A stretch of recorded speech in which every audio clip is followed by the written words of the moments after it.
principal told my best friend to her face. She was seeing problems where none exist after she reported a teacher for traumatizing me. When we tried to show him proof, he warned us, false accusations have consequences. We just left. That was a year ago. This morning, his retirement made the front page of the news. I was a sophomore when Victoria, once the most popular girl in school, returned after missing the first 4 months of the year. The entire class fell into dead silence when she entered.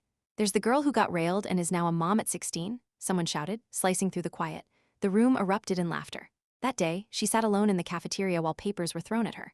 I tried to walk over and sit with her, but my friend grabbed my shoulder and handed me a crumpled page.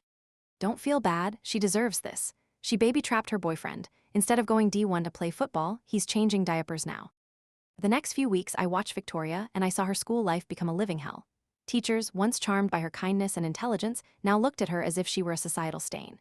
They answered her questions with sarcasm, treated her like she didn't belong, and during an intimacy safety class, the teacher delivering the presentation stared directly at her the entire time. The students were no better. Girls who used to copy her style now whispered, "slut," when she passed. Her friend group exiled her immediately. She had to deactivate all her social media within 2 weeks. But through it all, I noticed something about Victoria. She never let the bullying make her bitter. I saw her tutoring special needs kids after school. I watched her slip lunch money to a forgetful freshman. She always kept tampons in her backpack for any girl who needed one. Nobody ever thanked her. They just took what they needed and went back to pretending she was invisible. Everything changed the day I decided to skip 5th period. My mom had been on another bender the night before and had hurt me, and I needed a smoke break to steady my shaking hands. I went to the hidden spot behind the gym where there were no cameras. I was halfway through my cigarette when I heard footsteps. Mr. Peterson, my geometry teacher, appeared around the corner. Everyone loved him. Girls giggled at his classroom jokes. "Rough day?" he asked, moving closer. Knowing I was caught, I met his gaze and asked him not to tell. "I won't," he said. "I've noticed you've been stressed lately. I could help you relax." Before I could process his words, he had me backed against the wall. His hand began sliding down my arms and I completely froze. My cigarette fell from my fingers. "Just let me help you," he whispered. "Back the fuck away." Victoria came round the corner with pepper spray aimed straight at his face. Her hand was steady, though her voice trembled with rage. Mr. Peterson stumbled backward, trying to downplay the situation. "I was just checking on a troubled student. You're misunderstanding. I saw everything. Leave, now." The authority in her voice made him listen. He muttered something about reporting us for smoking and then disappeared. I stared at her, my eyes full of gratitude. She told me she'd also come out for a cigarette. She wasn't a hero, just in the right place at the right time. Victoria marched me straight to the principal's office. She demanded action against Mr. Peterson. Principal Hayes barely glanced up from his computer. "Mr. Peterson has taught here for 15 years without a single complaint. Are you sure you didn't misinterpret what you saw?" "He had her pinned against a wall with his hands on her," Victoria stated. Hayes turned to me. "Is that what happened? Sometimes when we're upset, we see things differently." And he looked at Victoria, his voice growing condescending. "Given your situation, I understand you might see problems where none exist. If you didn't want drama, maybe you should have thought about that at 15. Victoria's face flushed red, her eyes filled with tears, and she walked out. Too timid and scared to speak, I followed. I wanted to talk to her right then, but she was gone. I didn't see her for the next 2 days, but when she returned, the worst thing possible happened. I was in algebra when one of the guys who constantly joked about Victoria called me over to show me something on his phone. Reluctant at first, he and a few others pressured me until I agreed. He opened our year group's private Instagram gossip account, laughing as he told me to look. My stomach lurched. There was a post of Victoria, but it wasn't her. It was AI-generated nude photos with her face photoshopped onto them. I felt sick. "Pretty funny, right?" he said, laughing and turning to his friends. I think they believed I was one of them. I just nodded and left the room. Having seen Victoria earlier, I immediately went searching for her and found her in our smoking spot behind the gym. She was sitting on the ground, sobbing her heart out. I didn't speak. I just sat beside her and offered silent comfort. After 10 minutes of painful crying, she turned to me. "You're the only friend I have left," she said, then leaned into me. "You deserve to know the truth," she whispered against my chest. "My boyfriend Jake isn't the father. He left me when I found out I was pregnant." I was stunned. "Then who is?" I asked hesitantly. "Mr. Peterson," she said before bursting into tears again. My heart sank. That was the same teacher she had stopped from assaulting me. I held Victoria as she cried, my mind racing. Suddenly, everything made sense. The way Peterson had cornered me, his confidence, he had done this before. Victoria told me it started last year when she was struggling in his class. He offered extra tutoring sessions after school. At first, it seemed normal. Then he began commenting on how mature she was for her age, how special she was. She said she should have known better, but she was 15 and he made her feel important. One day, he kept her after tutoring, and that's when it happened. She never told anyone because who would believe her? The most beloved teacher versus a popular girl everyone already thought was stuck up. I asked why she came back to school if everyone hated her. She wiped her eyes and said she couldn't let him win. She had to graduate. She had to show her baby that you don't give up when things get hard. But now, with these fake photos, she didn't know if she could endure it anymore. I told her we had to do something. We couldn't let Peterson get away with this. She laughed bitterly, reminding me what happened in the principal's office. Nobody would listen. Maybe not alone, I said, but together we could figure something out. She looked at me as if I were crazy, but I saw a tiny spark of hope in her eyes. I sat there for another 20 minutes just talking. She told me about her parents, how disappointed they were, how they kept asking who the father was, but she couldn't tell them the truth. They'd never believe Peterson would do such a thing. Her dad coached the junior varsity basketball team, and Peterson helped out sometimes. They were friends. Her mom volunteered at school events and always talked about what a great teacher Peterson was. Victoria said telling them would destroy everything. I understood. My own mom wouldn't believe me about anything on a good day. On a bad day, she'd probably blame me. The bell rang and we had to go back inside. Victoria asked if I'd sit with her at lunch tomorrow. I said yes immediately. She smiled for the first time since I'd found her crying. It was small but genuine. We walked back into school together and I could feel people staring. Someone remarked that I'd be the next one to get knocked up if I hung around Victoria. I ignored them. Victoria held her head high, as she always did. I wondered where she found the strength. That night, I couldn't sleep. I kept thinking about Peterson, about how many other girls he might have hurt, about how he was still teaching, still coaching, still everyone's favorite teacher while Victoria was treated like trash. I grabbed my laptop and started searching. I didn't know what I was looking for, maybe other complaints, maybe something that could help us. I found the school's website and Peterson's bio page. Teacher of the Year 3 times, coached the math team to state championships, volunteer work with troubled youth. It made me sick. On paper, he was perfect. No wonder nobody believed Victoria. I kept digging, checking old yearbooks online, looking for any pattern, any sign that someone else had noticed something wrong. But there was nothing. Just smiling photos of Peterson surrounded by grateful students and beaming parents. Next morning, I met Victoria at her locker before first period. She looked exhausted but determined, dark circles under her eyes that her concealer couldn't hide. I told her I'd been thinking all night, and we needed to be smart about this. She nodded, saying she'd been thinking too, barely sleeping between her baby's feedings and the churning anxiety in her stomach. Since official channels were closed to us, we had to find another way. I suggested we start by figuring out if Peterson had done this to anyone else. Victoria's face darkened. She said she'd wondered the same thing for months, especially during those long, sleepless nights. We decided to split up and ask around carefully, not directly, just through casual conversations to see if anyone else had strange experiences with Peterson. Victoria would talk to girls in her grade who'd had him for geometry.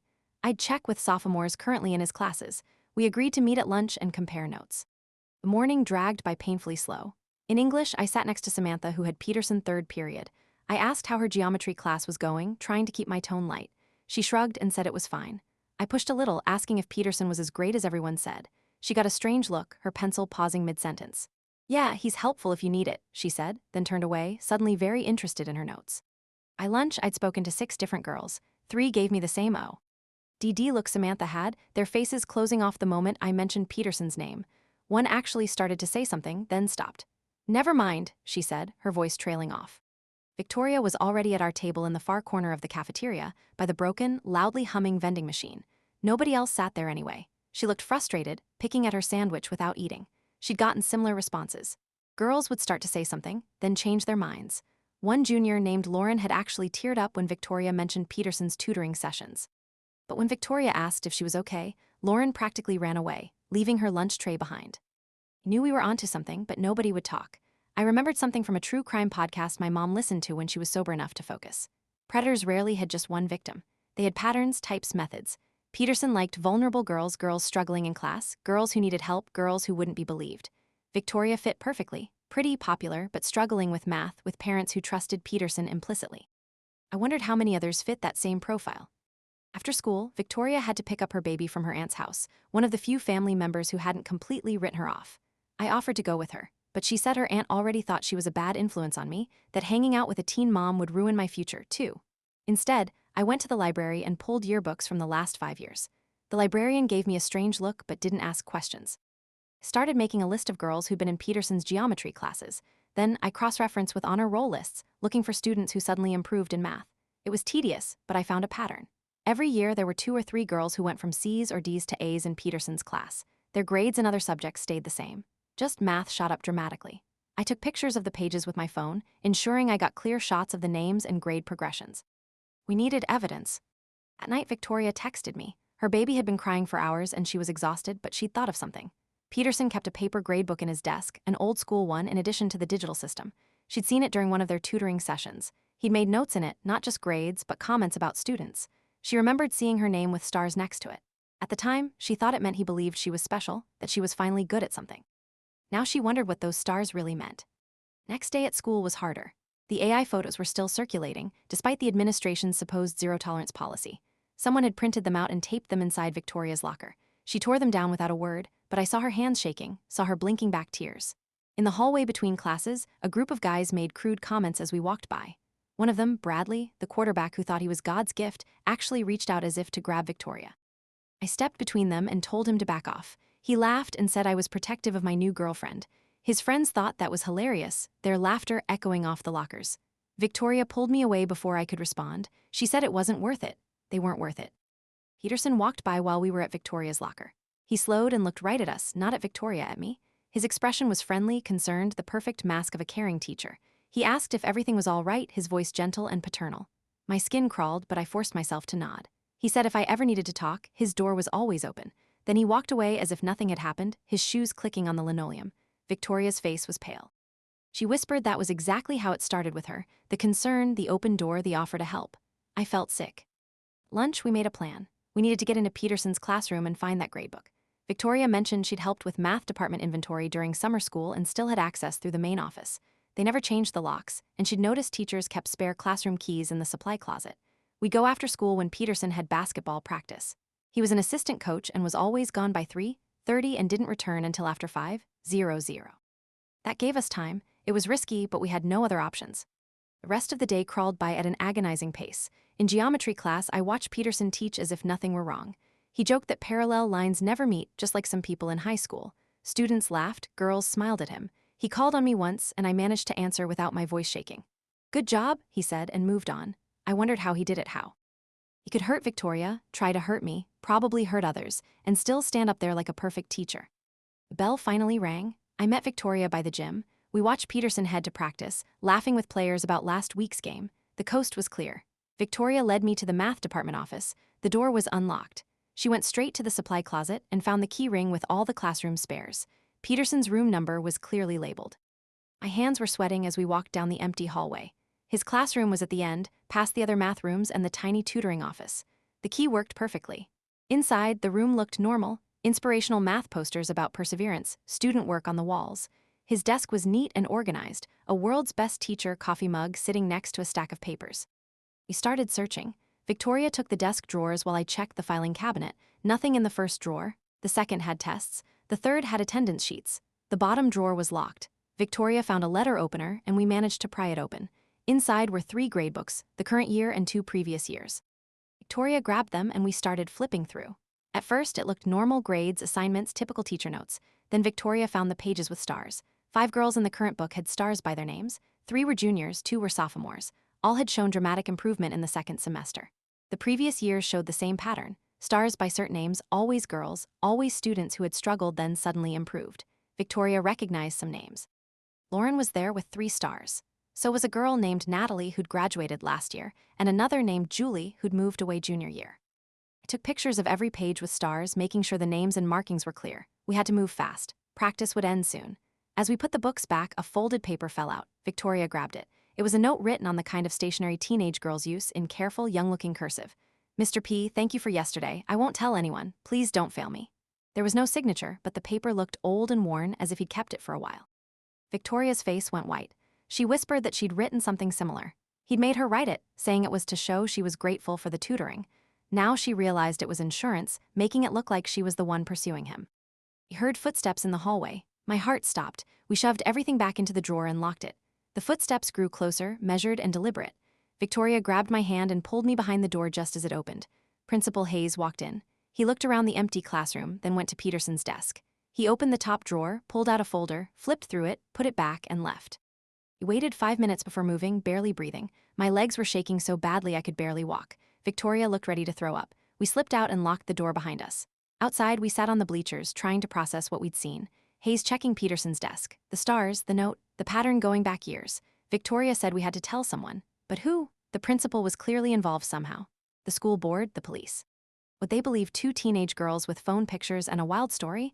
I said we needed more. We needed one of those other girls to talk, to back up Victoria's story. She agreed but said none of them would. They were scared, just as she had been scared. Still was scared. At night, I couldn't eat dinner. My mom was passed out anyway, so she didn't notice. I kept thinking about those names, those stars. How many girls had Peterson hurt? How long had this been going on? I looked up some of the names on social media. Lauren had her profiles locked down tight. Natalie seemed to have disappeared from social media entirely after graduation. Julie's last posts were from 2 years ago, right before she moved. None of them seemed active anymore, just as Victoria had had to delete her accounts. Pattern after pattern. Next morning, Victoria texted that she was staying home. Her baby had a fever. I said I'd keep digging on my own. At school, I felt exposed without her, as if Peterson would somehow know what we'd done, but he acted normal in class. I watched him more carefully now, though, noticing how he always picked certain girls to help. Quiet ones who sat alone, ones who looked tired or stressed. He had a type. Victoria had been an exception. Popular, confident, at least outwardly, but vulnerable in her own way, struggling with math in a family that expected perfection. At lunch, I sat alone at Victoria's table. Across the cafeteria, I spotted Lauren sitting with a few other quiet girls. I'd seen her name in the Gradebook. Okay with 3 stars. She looked tired and thin, as if she weren't eating enough. I walked over and asked if I could sit. The other girls looked confused, but Lauren nodded. I made small talk for a few minutes about classes and homework. Then, carefully, I mentioned I was struggling in Peterson's class. Lauren's fork stopped halfway to her mouth. I said I was thinking about asking for tutoring, but wasn't sure. Lauren put her fork down and said quietly that I should find a different tutor, maybe a student tutor or online help. Anything but staying after school with Peterson. The other girls looked uncomfortable. One quickly changed the subject to the upcoming winter formal, but Lauren kept looking at me. After lunch, she caught up with me in the hallway. She asked why I was really asking about Peterson. I took a risk and told her about Victoria, about what Peterson did to her. Lauren's eyes filled with tears. She said she couldn't talk about it. She worked so hard to forget. Her parents thought she was being dramatic when she tried to tell them. They said Peterson was a good man who'd helped her grades improve. Why was she being ungrateful? She transferred to online school for her senior year just to get away from him, but the memories didn't go away. I asked if she'd be willing to help Victoria by speaking up so people would believe. Lauren shook her head. She said she couldn't go through it again, the questions, the doubt, the way people would look at her. She'd seen what they did to Victoria, the AI photos, the rumors. She couldn't handle that. She was applying to colleges. She needed recommendation letters. She couldn't have this follow her. I understood, but I was frustrated. How many girls would stay silent while Peterson kept teaching? Lauren must have seen it on my face because she said she was sorry. Then she walked away. At afternoon, I had study hall in the library. I was researching whether we could report anonymously to someone outside the school when Brittany sat down across from me. She was in my English class, quiet, good grades, kept to herself. She asked what I was working on. Just research for a project, I said. She nodded, then slid a folded paper across the table. She said Lauren had told her I was asking about Peterson, then she left before I could respond. I unfolded the paper. It was a screenshot of text messages. Peterson's number asking a student to meet him after school for extra help. Then the messages got weird, asking if she'd told anyone about their sessions, saying she was special, that he could help her with more than just math. My hands shook as I read. This was proof, actual proof. I texted Victoria immediately. She called me from her aunt's house. I told her about Lauren, about Brittany, about the messages. She started crying, not sad tears but relieved ones. She wasn't crazy. She wasn't alone. We agreed to meet tomorrow to figure out our next steps. We had evidence now. We had to be smart about how to use it. Peterson had been doing this for years. He was careful, protected. We had to be more careful. At night, I made copies of everything. The photos from the gradebooks, Brittany's screenshot. I emailed them to myself and to Victoria, saved them on a flash drive. If something happened to our phones, we'd still have proof. I barely slept, kept thinking about Peterson in class tomorrow, acting normal, picking his next victim, maybe already grooming someone new. The thought made me sick. We had to stop him. But we were just kids. He was a beloved teacher who would listen to us. The next day, Victoria was back at school. Her baby was better. She looked exhausted but determined. We met before first period to plan. We decided to try one more time with the administration. This time, we'd bring the evidence, the photos, the messages, everything. If Hayes wouldn't listen, we'd go to the superintendent. If they wouldn't listen, we'd go to the school board. Someone had to care that a teacher was preying on students. Walked into the main office together. The secretary asked if we had an appointment. We said it was urgent. She rolled her eyes but called Hayes. He came out looking annoyed, saying he had 5 minutes before a meeting. We followed him to his office. Victoria spoke first. She said we had evidence that Peterson was inappropriate with students. Hayes sighed and said we'd been through this before. That's when I pulled out the printed photos, the gradebook pages, the stars, the pattern. Hayes barely glanced at them. He said grade improvement wasn't evidence of anything except good teaching. Then I showed him Brittany's screenshot. His expression changed. He studied it carefully, asked where we got it.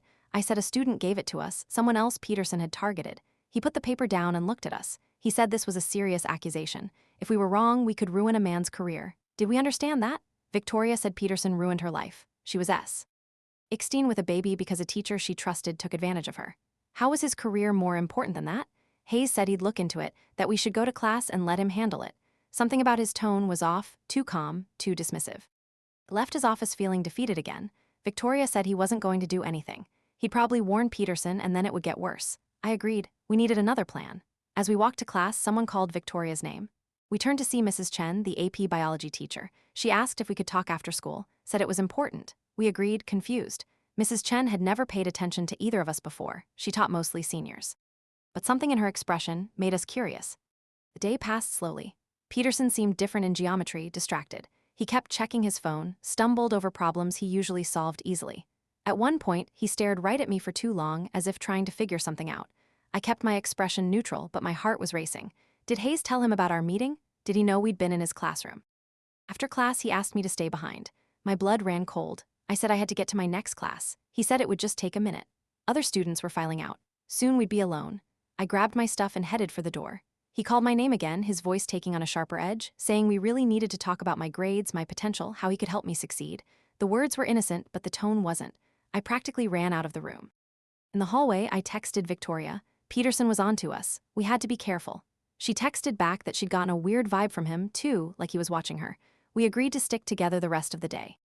After school, we met Mrs. Chen in her empty classroom. She closed the door and pulled down the blinds. That made me nervous, but Victoria seemed to trust her. Mrs. Chen sat on a desk and looked at us for a long moment. Then she asked if we were the ones asking questions about Peterson. We exchanged glances but nodded. She said she'd heard from Lauren and Brittany that we were trying to do something. She wanted to help. Victoria asked why she cared. Mrs. Chen said she'd noticed patterns over the years, girls who suddenly dropped out of activities, who changed from outgoing to withdrawn, who improved drastically in just Peterson's class. She'd tried talking to Hayes about it 2 years ago. He shut her down immediately, told her she was seeing problems where none existed, threatened her job if she kept spreading rumors. So she stayed quiet but kept watching. I asked if she had any proof. She shook her head, just observations and suspicions, but she said she knew other teachers who'd noticed things too, Mr. Rodriguez in Spanish, Miss Park in history. They'd all tried to speak up at different times. All got shut down. Peterson was untouchable. He brought in awards for the school. Parents loved him. The school board thought he walked on water. Mrs. Chen said the only way to stop him was to go outside the school system entirely. Victoria asked what she meant. Mrs. Chen pulled out a business card for a detective at the local police department, Detective Sarah Mills. She said Detective Mills specialized in crimes against minors and would take us seriously, but we needed to be prepared. Once we talked to the police, everything would change. The school would circle the wagons. People would take sides. It would get ugly. Were we ready for that? I looked at Victoria. She was holding the card as if it might burn her. I knew she was thinking about her baby, her parents, how much worse things could get. But then she straightened her shoulders and said yes, she was ready. She couldn't let Peterson hurt anyone else. Mrs. Chen said she'd call Detective Mills and set up a meeting. She told us to gather all our evidence, make copies of everything, and be careful. Peterson had friends in high places. Next 2 days were tense. Peterson watched us constantly in class in the halls. Even at lunch, I'd catch him staring from across the cafeteria. Other students started noticing, too. Bradley made a joke about Peterson having a thing for the teen mom and her friend. His buddies laughed, but it made my skin crawl. Victoria started having someone walk her to her car after school, usually me or one of the few girls who still talked to her. Detective Mills agreed to meet us that Saturday at the police station. Mrs. Chen came with us for support. The station was smaller than I expected. Detective Mills was younger, too, maybe early 30s, with kind eyes and a firm handshake. She took us to a private room and said we could tell her everything, no judgment, no rush, just the truth. Victoria went first. She told the whole story. The tutoring, the compliments, how Peterson made her feel special, then how things changed, how he started touching her her hands, how he'd keep her after sessions, how one day he kissed her and she froze, how it escalated from there, how she was too scared and confused to tell anyone, how when she got pregnant he convinced her to blame Jake, said no one would believe her anyway, a respected teacher versus a popular girl. She just looked like she was trying to cover up sleeping around. Detective Mills took notes without interrupting. When Victoria finished, I showed her our evidence, the photos of the gradebooks, the stars by names, Brittany's screenshot, the pattern going back years. Detective Mills studied everything carefully. She asked questions about dates, times, specific incidents. She was thorough but gentle, professional. When we finished, she said she believed us. But believing wasn't enough. She needed more evidence to build a case. She asked if we could get other victims to come forward. I told her about Lauren, about the other girls who wouldn't talk. Detective Mills said she understood their fear, but their testimony would make the case stronger. She gave us her direct number and said to call if we remembered anything else or if anything new happened. She also said to be careful. If Peterson suspected police involvement, he might try to destroy evidence or intimidate witnesses. We left the station feeling both hopeful and terrified. Someone finally believed us, but now it was real. There would be an investigation, questions, maybe a trial. Victoria's parents would find out the truth. The whole school would know. In the car, Mrs. Chen said we were brave, that she was proud of us, but I didn't feel brave. I felt like I was going to throw up. Monday at school was weird. Peterson wasn't there. A substitute taught geometry. Rumors flew immediately. Someone said he was sick. Someone else said he was at a teaching conference. But Victoria and I knew better. The investigation had started. At lunch, Principal Hayes called us to his office. He looked furious. He asked if we'd gone to the police, said we should have come to him first, let him handle it internally. Victoria laughed, actually laughed in his face. She said, "We tried that and you did nothing." Hayes said we didn't understand the damage we were causing. Peterson was a good man, a good teacher. These accusations would ruin him. Did we want that on our conscience? I found my voice and said, "What about the girls he hurt? What about their lives, their damage?" Hayes said that was alleged, unproven. We were destroying a man's career on rumors and misunderstandings. Then he said something that made my blood run cold. He said we should be careful, that making false accusations had consequences, legal consequences. Victoria stood up and said we were done. We had nothing else to say without a lawyer present. Hayes's face went red, but he let us leave. In the hallway, Victoria was shaking. She said Hayes had basically threatened us. I agreed. We texted Detective Mills about the meeting. She said to document everything, write down exactly what was said, save any emails or messages, build a paper trail. The rest of the week was chaos. Peterson didn't come back. The substitute became permanent. Rumors went wild. Someone said Peterson was arrested. Someone else said he fled the state. The truth was less dramatic. Detective Mills told us he was on administrative leave pending investigation, but the damage to his reputation had started. Parents were asking questions. The school board was getting involved. And the backlash hit. Peterson's supporters came out swinging. A group of parents started a petition saying he was being railroaded. They called Victoria and me liars looking for attention. The AI photos of Victoria resurfaced with new captions about her trying to destroy a good man because he wouldn't sleep with her. It was brutal. Victoria missed 3 days of school. I started eating lunch in the library to avoid the cafeteria. But then something unexpected happened. Brittany came forward. She walked into the police station with her parents and gave a full statement about Peterson's inappropriate messages and behavior. Her parents had found the texts and believed her. Then Lauren's parents called Detective Mills. They said their daughter had something to say. One by one, girls started speaking up. Not publicly, not at school, but to the police, to the investigators. Mrs. Chen kept us updated. She said more teachers were coming forward, too, not with direct evidence, but with observations, concerns they'd raised that were dismissed, patterns they'd noticed. Mr. Rodriguez had documentation going back 3 years. Miss Park had emails where Hayes told her to mind her own business when she'd raised red flags. The investigation expanded. It wasn't just about Peterson anymore. It was about a system that protected him, that silenced concerns, that prioritized reputation over student safety. Detective Mills interviewed dozens of people, current students, former students, teachers, administrators. The stories were depressingly similar. Girls who were struggling, Peterson offering help, boundaries slowly eroding, and a school that looked the other way. The investigation took months, not weeks. There were depositions, evidence reviews, legal procedures that seemed to drag on forever. Peterson remained on leave while lawyers battled over every detail. The community stayed divided, some calling for his head, others insisting on his innocence. Victoria and I continued going to school, facing daily judgment from both sides. Some days were harder than others. The AI photos kept resurfacing despite multiple takedown attempts. New rumors spread weekly. But we had each other, and slowly we had others too. Girls who'd been silent started nodding at us in the halls. Some even whispered "thank you" when no one was looking. Finally, after what felt like an eternity, Peterson was arrested. The charges were serious, multiple counts of inappropriate conduct with minors. The evidence was overwhelming, not just our testimony, but physical evidence they found when they searched his home. Photos on his computer, trophies from victims. The gradebooks with stars weren't just tracking grades, they were tracking conquests. The community exploded. Parents who defended him were shocked. Others said they'd always felt something was off. The school held emergency meetings, brought in counselors, promised full cooperation with the investigation. Hayes announced his early retirement, saying he wanted to spend more time with family. Everyone knew the truth. He was getting out before they could fire him. But the best part was what happened with the students. The ones who had tormented Victoria started backing off. Some even apologized, not many, but a few. The AI photos disappeared. Bradley got suspended for 2 weeks when it came out. He was one of the creators. His football scholarship offers started getting withdrawn. Turns out colleges don't like students who create explicit images of minors, even AI-generated ones. Victoria started healing. She still had hard days, still dealt with judgment from some people. But she also had support now, other survivors who understood, teachers who believed her, even some parents who apologized for not seeing the truth sooner. She started talking about college again, about becoming a social worker to help other girls like her, like us. Legal process was slow. There were hearings and delays and motions. Peterson's lawyer tried every trick to get the charges reduced or dismissed, but the evidence was too strong. Too many victims, too much documentation. Eventually, he took a plea deal, 15 years in prison, registry as an offender, never allowed to teach again. It wasn't enough for what he'd done, but it was something. Justice of a sort.